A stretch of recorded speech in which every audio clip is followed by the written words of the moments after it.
Magandang gabi po sa ating lahat mga kapatid. Pasalamatan po natin ang Diyos sa pagpapatuloy ng ating pong journey ng pag-aaral patungkol po sa ating napakahalagang pananampalataya at doktrina patungkol po sa kaligtasan. Tayo po ay nasa huling bahagi na ng ating pagtalakay patungkol po sa tinatawag nating Doctrine of Predestination. Yes, ito po ay isang aspeto lamang ng ating pong doktrina patungkol po sa kaligtasan. Subalit makikita po natin kung gaano kasinsin ang pagtalakay po dito. In fact, itong mga kapatid, tinatalakay natin ay summary lamang ng napakalawak na doctrine po ito. Subalit siguro naman po ay mapapansin po natin na kung mauunawaan po natin ito ng husto, ito po ay very rewarding sapagkat maraming bagay, mga pananaw at mga pag-uugali ang babaguhin po sa atin ito. At ito po ang tutulong sa atin tungo po sa mas maayos na pamumuhay, tungo sa ikararangal at ikaluluwalhati po ng ating pong Panginoong Hesukristo. Kaya magpatuloy pa rin po tayo mga kapatid sa pagtsatsaga sa ating pong pag-aaral sa tulong at gabay po ng Banal na Espiritu. Samahan niyo po ako sa ating pong pananalangin upang umpisahan po ang ating pag-aaral sa gabing ito. Narito kami minsan pa, dakilang Diyos, na mga anak mong nagnanais na patuloy na matuto sa iyo. Kaya naman dakilang Diyos, ang amin pong dalangin sa gabing ito ay ang pagsama mo sa amin. Bigyan mo kami ng bukas na pangunawa, bukas na isip at puso, nang sa gayon kami ay mapangunahan ng Banal na Espiritu sa aming pag-unawa sa aming pong pananampalataya. Mangusap kang patuloy sa aming mga diwa o Diyos, at patuloy kaming udyukan ng kapangyarihan ng Banal na Espiritu na mamuhay sa iyong kalooban at maging konkreto sa amin, O Diyos, ang aming pong pananampalataya. Sa iyo namin ipinagkakatiwala ang buong oras na ito sa tanging pangalan lamang po ng aming Panginoong Hesus. Amen. Tayo pong lahat ay magpuri at umawit sa ating pong Panginoong Hesukristo.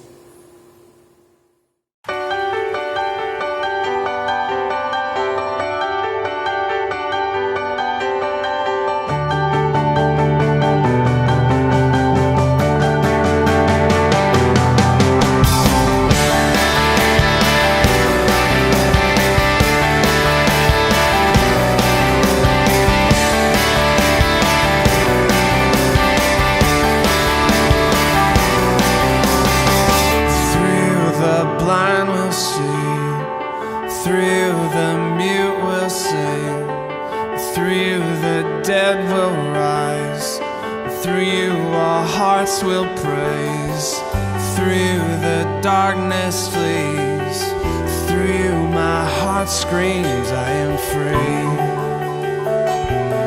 I am free.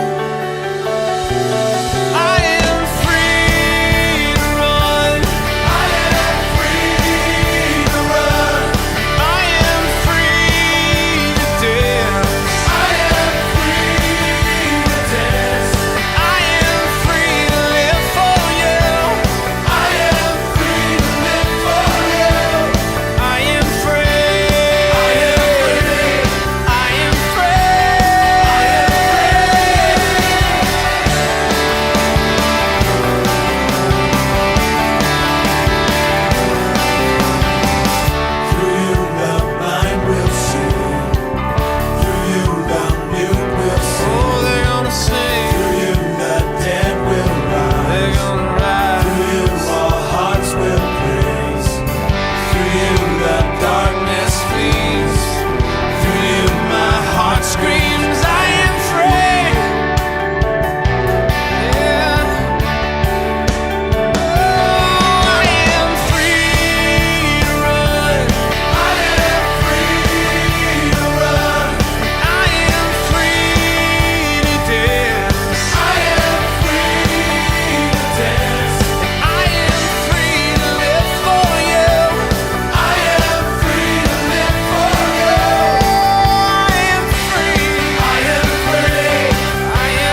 here in my life. You have severed all the heavens, sing for joy at one who finds the way to freedom. Truth of Jesus, brought from death into His life. And I remember how You saw me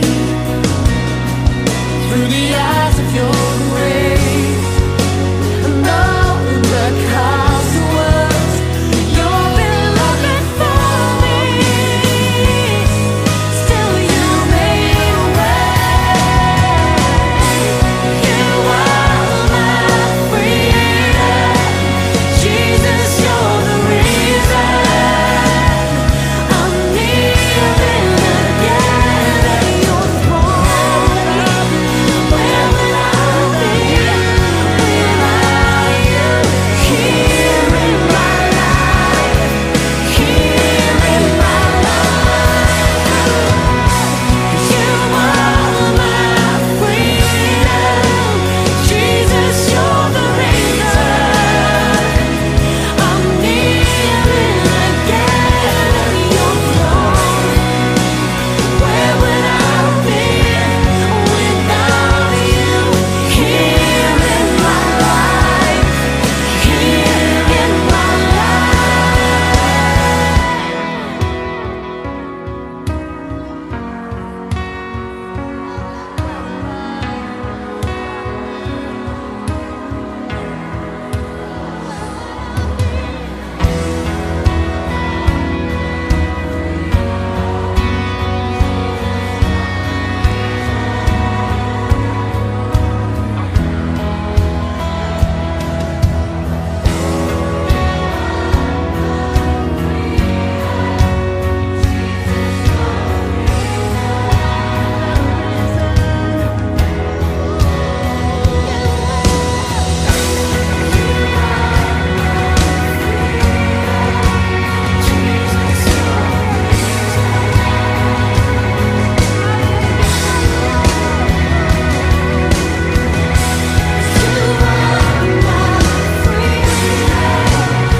Kung kayo po ay may mga banal na kasulatan, makibukas po kayo sa akin sa aklat ng mga kawikaan.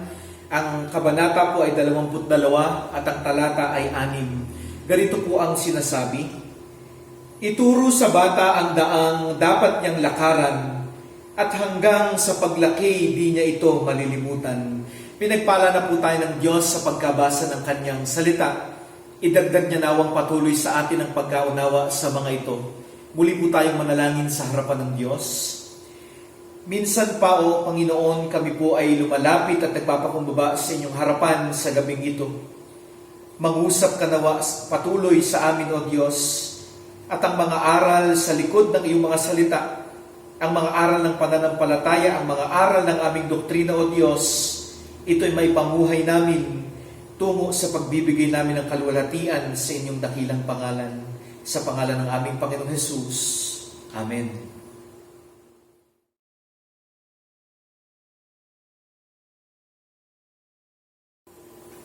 Ang ating pong pag-uusapan sa gabing ito ay ang ikalawang bahagi ng ating pong pagtalakay patungkol sa posisyon ng soft libertarianism. Kung maaalala po natin, ang ating pong pinag-aralan noong nakaraang Biyernes ay yung tinatawag na 5 tenets ng soft libertarianism. Una, tinalakay natin mga kapatid yung tinatawag na ultimate responsibility na tumatalakay sa pag-alam at pag-unawa ng tungtungan at pinagmula ng ating pagpapasya at pagpili. Ang Diyos ang ground and source ng ating kaligtasan at tayo ang source ng ating kasalanan at pagre-rebelde sa Diyos. Pangalawa, pinag-usapan din po natin mga kapatid yung agent causation na tumutukoy po sa katotohanan na ang tao ay may kakayahang magpasimula ng chain of events sa pamamagitan ng kanyang mga ginagawang pagpili at desisyon sa buhay. Ibig sabihin, ang tao ay hindi sabay sa agos o hindi sunod sa agos lamang. Sa halip ay mayroon siyang kakayahang gumawa ng bagong agos. At nagtapos po tayo mga kapatid sa ikatlong tenet ng soft libertarianism na tumatalakay po doon sa tinatawag na principle of alternative possibilities na nagsasabi na sa mga crucial times, ang abilidad ng tao na pumili o hindi pumili ay genuinely available. Kaya sinasabi po ng soft libertarian position na magdesisyon man tayong pumili o hindi at magpasya man tayo o hindi, ito po ay kapahayagan pa rin ng ating desisyon at pagpili. At anuman ang maging resulta nito, ito pa rin ay pananagutan natin. Subalit, hindi po sa lahat ng oras ay kailangan ng alternative possibilities. Sapagkat para po sa soft libertarianism, kailangan lamang ito sa mga crucial times ng buhay.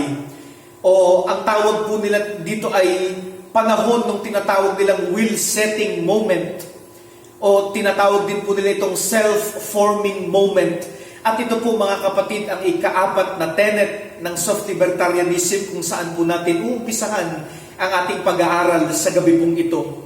Yung tinatawag nilang will-setting moment o self-forming moment o nung nabanggit po natin noong nakaraang Biyernes ay crucial times, mahahalagang panahon sa ating buhay kung saan hinuhubog nito ang ating pong pagkatao. Sabi po ng isang philosopher na si Robert Kane, no, certain free choices result in the loss of freedom.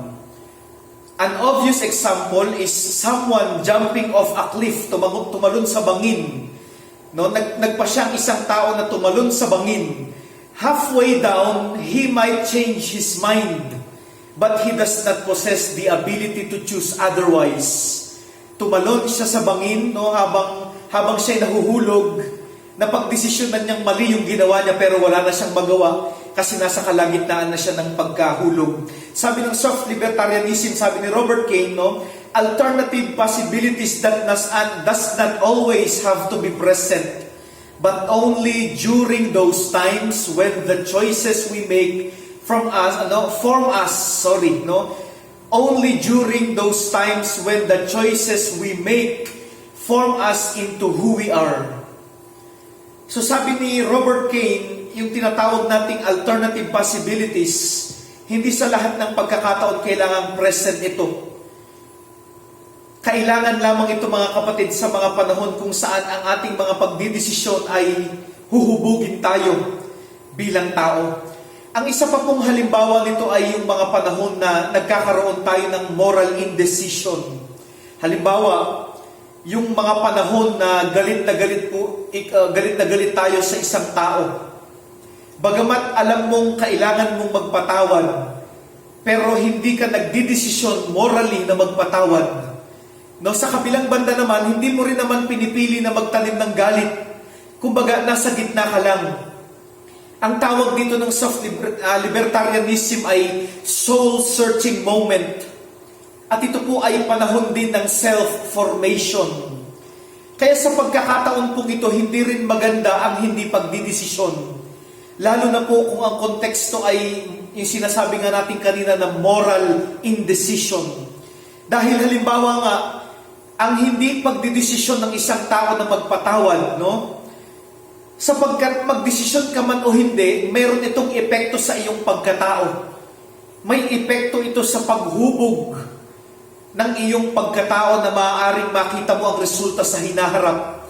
No? Subalit on a more positive side naman po, sabi po ulit ni Robert Kane sa isa naman niyang article na kanya pong isinulat para po sa Oxford Handbook of Free Will, sabi niya, no, during these times, no, during these crucial times, itong will-setting moment, during these times, the outcome, no, is uncertain because our wills are divided by conflicting desires. Yet, the decision made at that time affects who we are as persons, so that later similar decisions do not produce a similar conflict. And so sabi niya, no, how we choose changes us, so that for better or worse, that choice no longer affects us in the same way. Ang tinutukoy po niya dito ay sinasaklaw ang mga tama at ang mga maling desisyon o pagpili sa buhay. At involved po dito ang pagkakamali, maging ang pagkatuto. Nang sa gayon, sabi niya nga, no, later similar decisions do not produce a similar conflict. So, no, will setting o self-formation moment, ito po mga kapatid ay napakahalaga sapagkat hindi ka lamang basta nagdidesisyon o pumipili. Sa halip, ang iyong pagdidesisyon at pagpili ay nagiging bahagi ng proseso ng pagkahubog ng iyong pagkatao.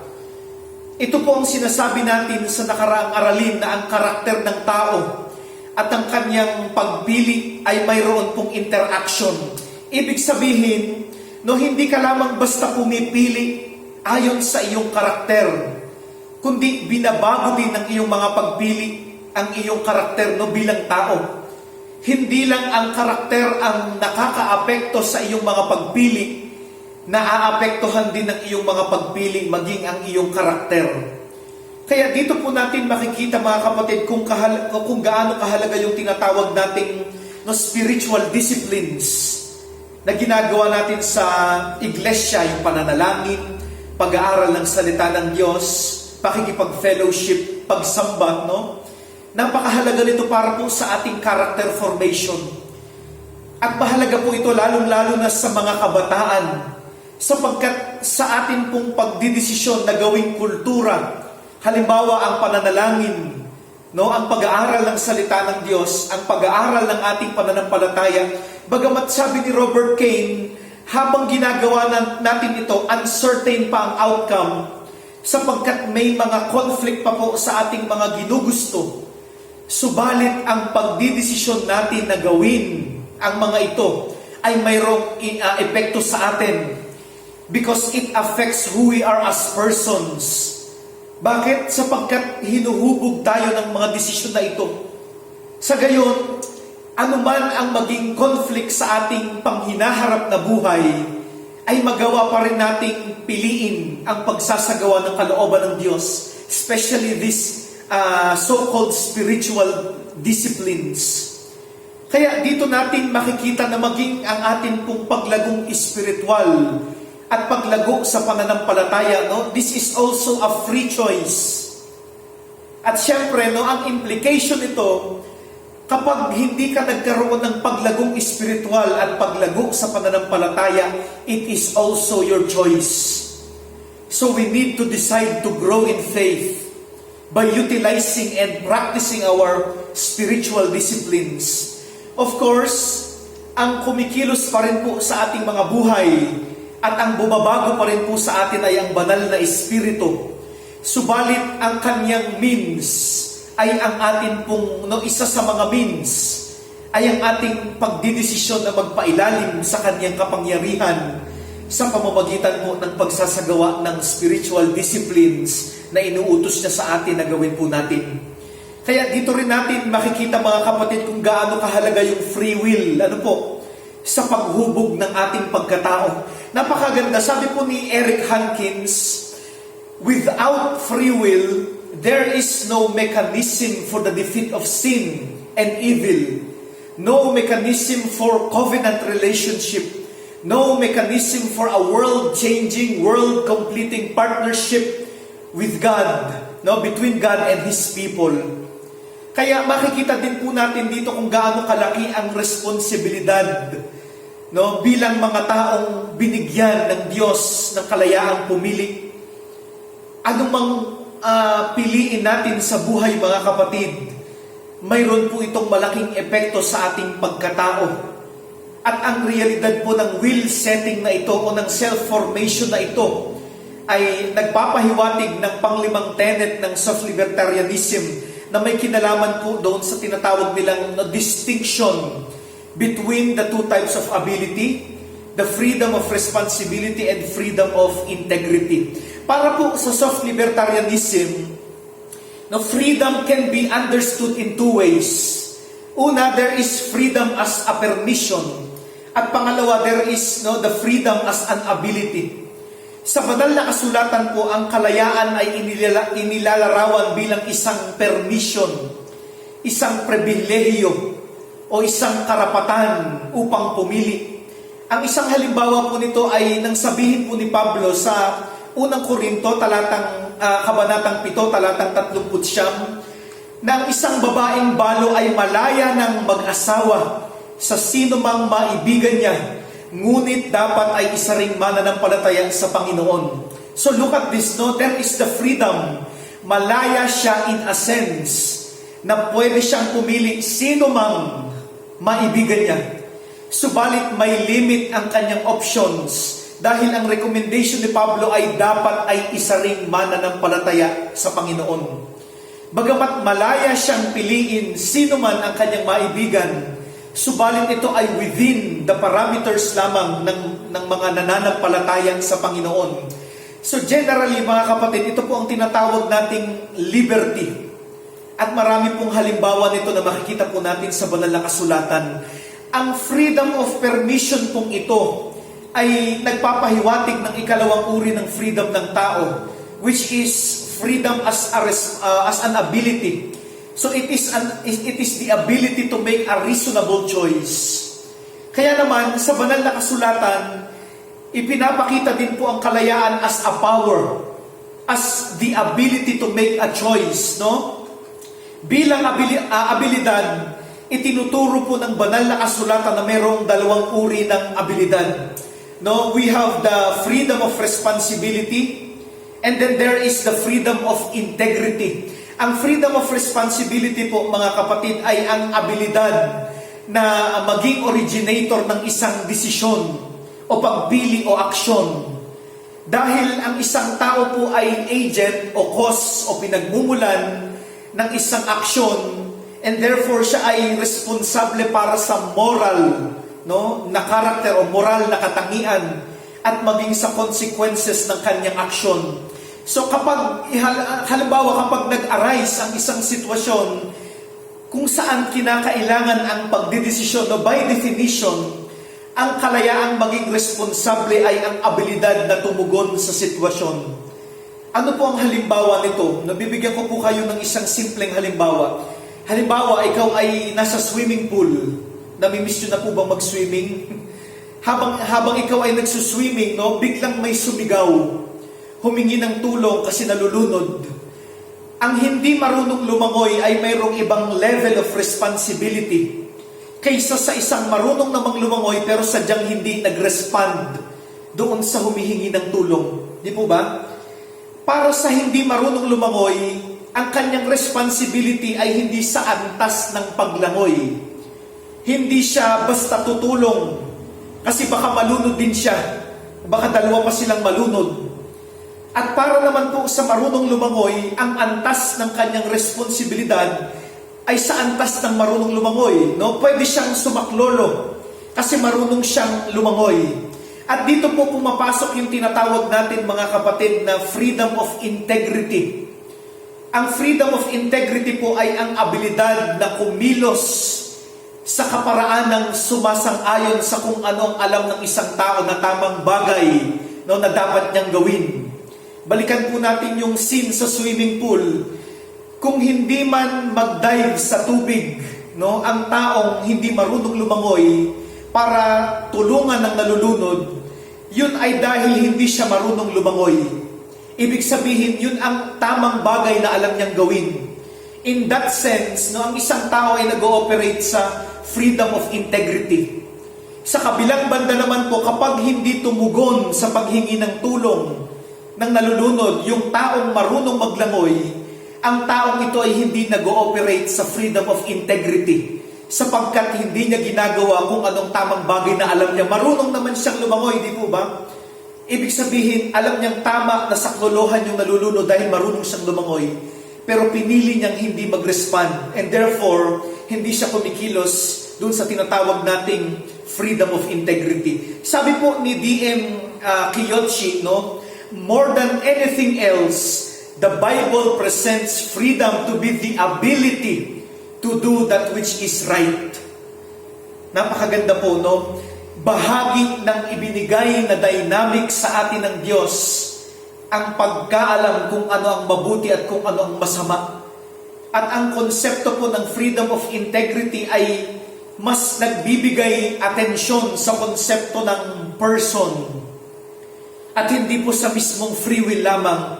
Ibig sabihin, ito po ay tumutukoy sa mismong pagkatao ng isang tao na mayroon pong dynamics sapagkat dito po nahahayag ang katotohanan ng kasabihan natin na personal integrity depends on an analysis of personal identity. Sa usapin po mga kapatid ng free will at nung tinatawag nating ethics, mayroon pong tinatawag na doctrine of the age of accountability. At ito po ay nakabase sa kaisipan o konsepto ng freedom of integrity. Ano po yung doctrine of age of accountability? Ito po ay ang paniniwala na ang isang bata ay dapat maabot muna ang isang antas ng mental, emotional, and spiritual development bago mo siya matawag na accountable. Kapag ikaw ay nasa stage of accountability na, matetest ka kung ikaw ba ay may freedom of integrity sa mga kaparaanan kung paano ikaw ay nagdidesisyon o pumipili. Kaya naman po mga kapatid, itong freedom of integrity na ito ang nagre-resolba sa conflict na madalas po nating nararanasan. At ito po yung conflict na palagi nating inirereklamo. Ito yung conflict sa pagitan ng ating values at ng ating mga desires. Di po ba? Ang classic example po nito mga kapatid ay ang kabuuan ng Romans chapter 7. Especially chapter 7 verse 15 kung saan sinabi po ng ating kapatid na si Pablo na hindi ko nauunawaan ang aking sarili sapagkat hindi ko ginagawa ang gusto ko. Sa halip, ang kinasusuklaman ko ang siya kong ginagawa. At sabi naman niya mga kapatid sa talatang 8 hanggang 11, kaya kong naisin ng mabuti, ngunit hindi ko nga lamang magawa ang mabuting ninanais ko. Sapagkat hindi ko ginagawa ang mabuting gusto ko, ang masamang hindi ko gusto ang siya kong ginagawa. Ito po yung sinasabi nating conflict sa pagitan ng ating values at ng ating mga makalamang pagnanasa. At alam po natin mga kapatid through experience na ang kabiguang mamuhay ayon sa ating biblical values ay nagdudulot po sa atin ng kawalan ng kapayapaan na sinasabi naman po ng soft libertarianism na matatamo natin from living with integrity. Kaya makikita natin mga kapatid, napakaganda ng example na ibinibigay sa atin ito. Lalong-lalo na po mga kapatid, when it comes to decision making. So ano po ang nature ng freedom of integrity na ito? At paano po nito nire-resolve ang ating internal conflict? Sabi po ni Kenneth Keathley, freedom of integrity enables one to exercise as he should or not to procrastinate about an assignment. No, the principle of freedom of integrity indicates that self-discipline is actually a profound type of freedom. Ang freedom of integrity ay ang abilidad ng tao na disiplinahin ang kanyang sarili upang gawin ang mga bagay na alam niyang mabubuti na dapat niyang ginagawa. Ito ay ang kalayaan ng tao na piliin kung ano ang mabuti. Subalit linawin po natin mga kapatid, ang freedom of integrity po at ang free will ay hindi iisa. No, free will addresses the minimal conditions for responsibility, while freedom of personal integrity goes beyond that. Ang free will po ng tao ang nagpapakita sa atin ng mga options, no? Halimbawa kung ano ang mabuti at kung ano ang masama. Ang free will ng tao ang tumutulong sa atin na taglayin ang freedom of responsibility. Subalit hindi po nangangahulugan na automatically ang isang tao ay may freedom of integrity. Ibig sabihin, no, ito po yung distinction. Maaaring ikaw ay morally responsible, subalit kulang ka o wala ka ng tinatawag nating freedom of personal integrity. Kaya sabi ng mga soft libertarianist, ito yung danger. That no, a person can have enough freedom to be responsible, yet lack, no, or lose the freedom of integrity. And sinasabi po ng banal na kasulatan, no, the scripture shows that all, lahat tayo, lahat ng tao, all have the freedom of moral responsibility, but not all have the freedom of integrity.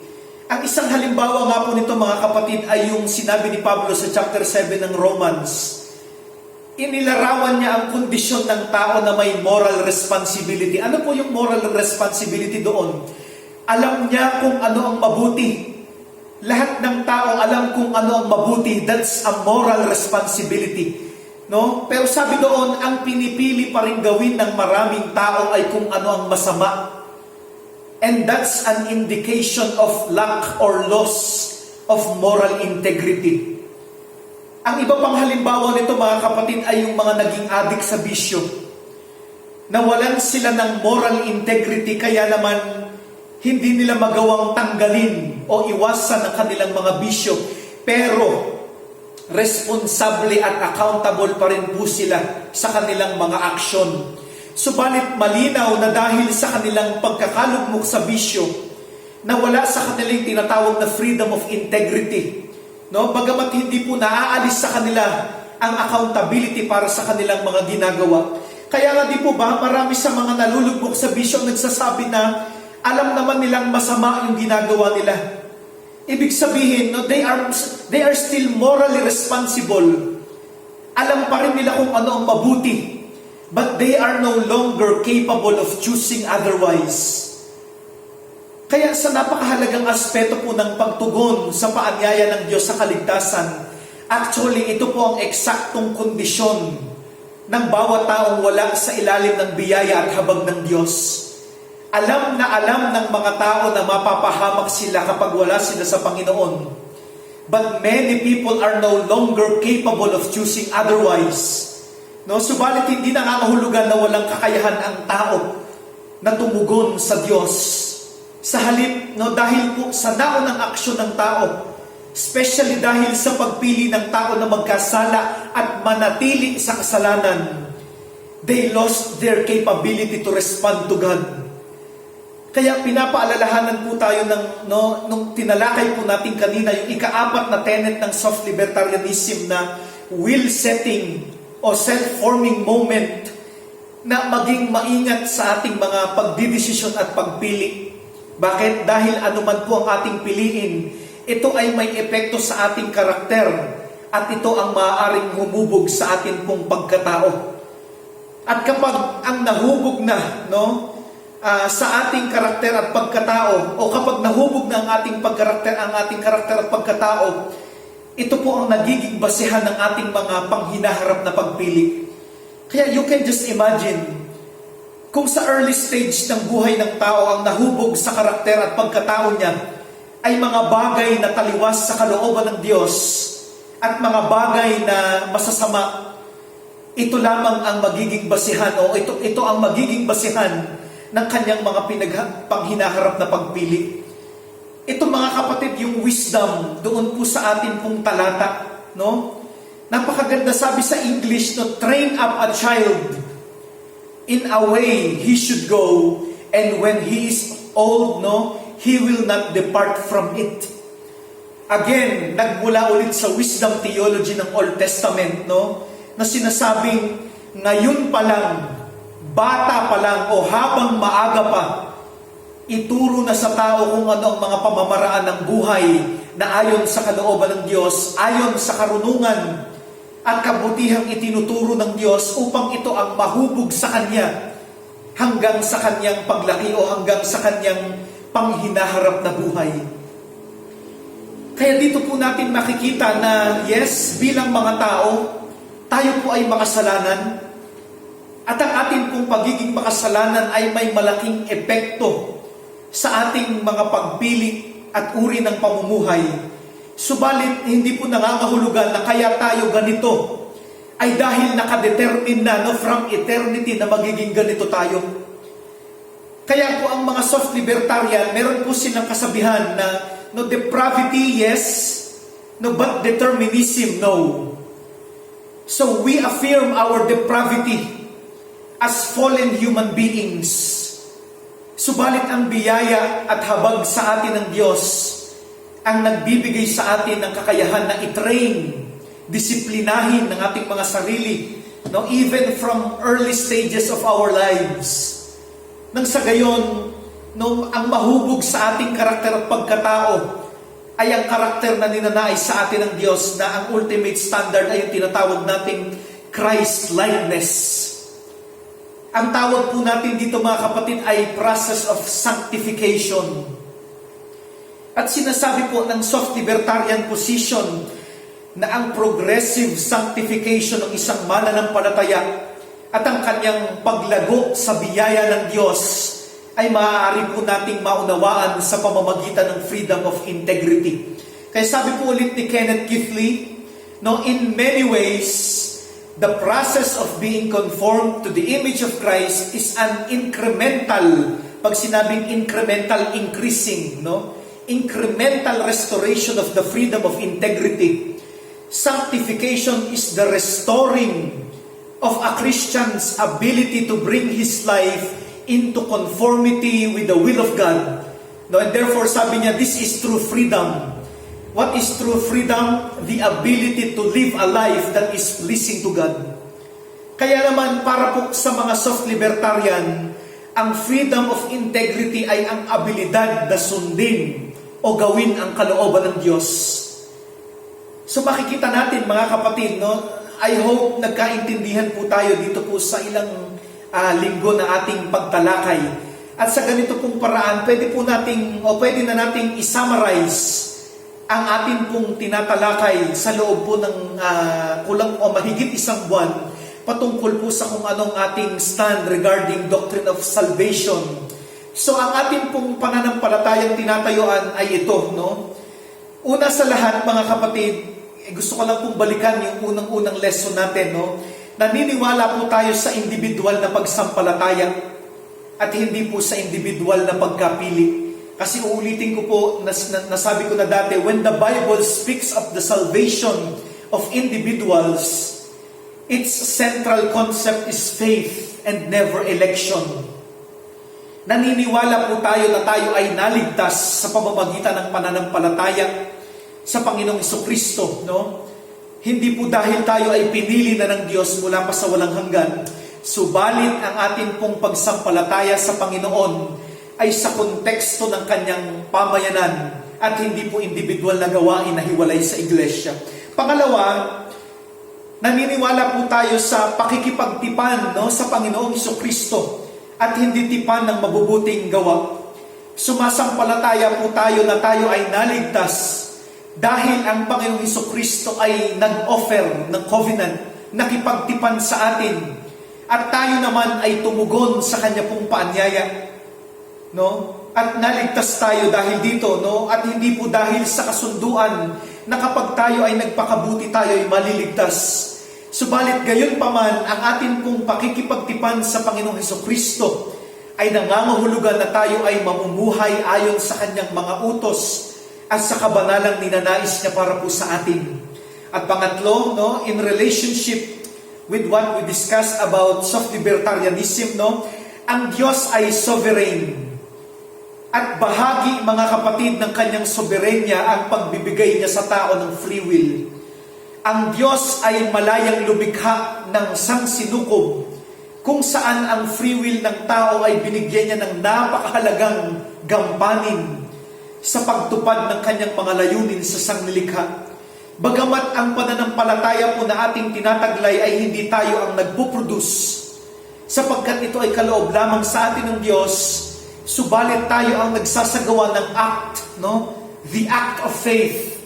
Tayo ang nagpapahayag at tayo po ang pumipili na magsapamuhay ng mga requirements ng pananampalatayang ito, at ginagawa po natin ito willingly.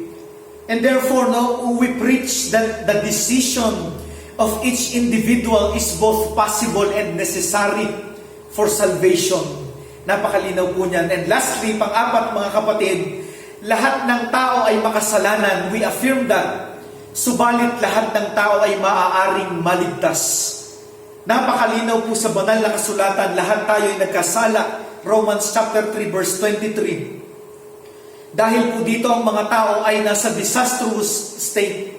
Tayo po ay palaging nagre-rebelde sa Diyos. Hindi natin kayang pawiin ang kasalanan sa sarili lamang natin. Hindi natin kayang panumbalikin ang ating relasyon sa Diyos kahit pa gawin natin ang ating best efforts. At nangyari itong lahat dahil nagpa siya ang tao na magkasala at magrebelde sa Diyos. At bagamat namana natin ang corruption ni Adan, subalit ang bawat individual na tao ay responsable sa kanyang aktual na pagkakasala at pagre-rebelde sa Diyos. Subalit ang ating pinupunto, na base na rin po sa pagtalakay ng banal na kasulatan tungkol po dito, lalong-lalo na po sa discussion ni Pablo, especially sa Romans chapter 1 chapter 1 hanggang chapter 3, ang atin pong pinupunto, mga kapatid, ay isinamarize po ni Eric Hankins sa napakagandang statement. Sabi niya, Paul's point is not that people cannot respond to God, but that they will not, even though the result lead to their utter ruin. At ipinagpatuloy niya, the story of God's relationship with humankind is fraught with frustration, sadness, and wrath on God's part, not because humans are incapable of a faith response, but because they are capable of it, yet rejects God's offer of covenant relationship anyway. So yes, to be sure, ang tao po ay hindi capable na tumugon sa Diyos in faith kung hindi niya tayo pagkakalooban ng pananampalataya. Subalit, sino mang tao at gaano man na-damage ng kasalanan ng kanyang will, at ito po ay naging dahilan kung bakit nawalan siya ng kakayahang makipagrelasyon sa Diyos, subalit kapag siya ay kinatagpo ng Diyos sa pamamagitan ng mabuting balita ng kaligtasan kay Kristo at sa kapangyarihan ng banal na Espiritu, siya ay nagkakaroon ng kakayahan na tumugon sa paanyaya ng Diyos sa kaligtasan.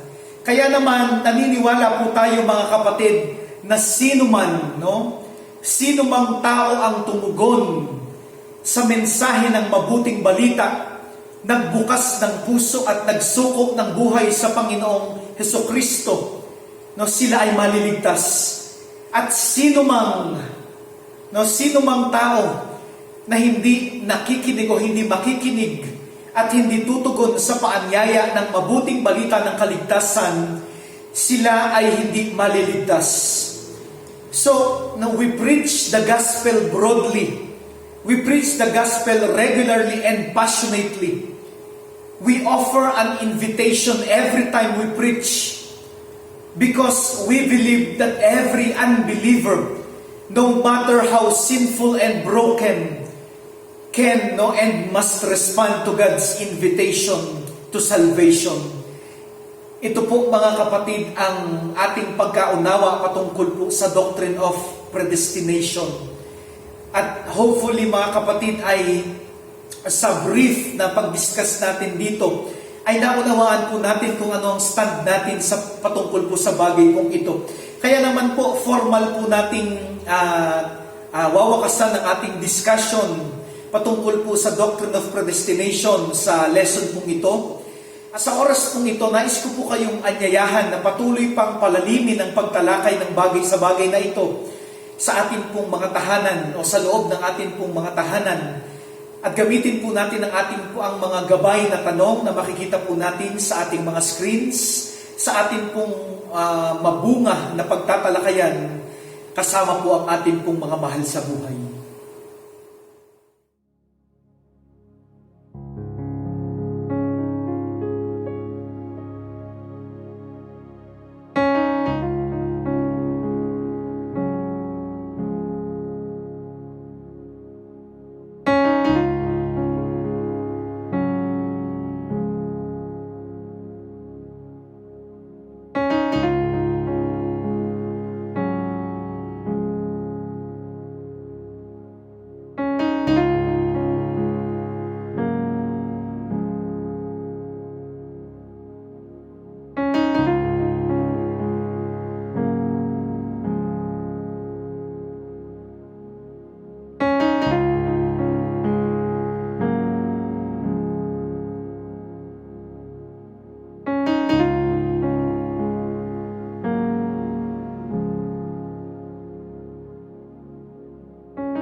Pasalamatan po natin ang Diyos sa atin pong pag-aaral sa hapon pong ito.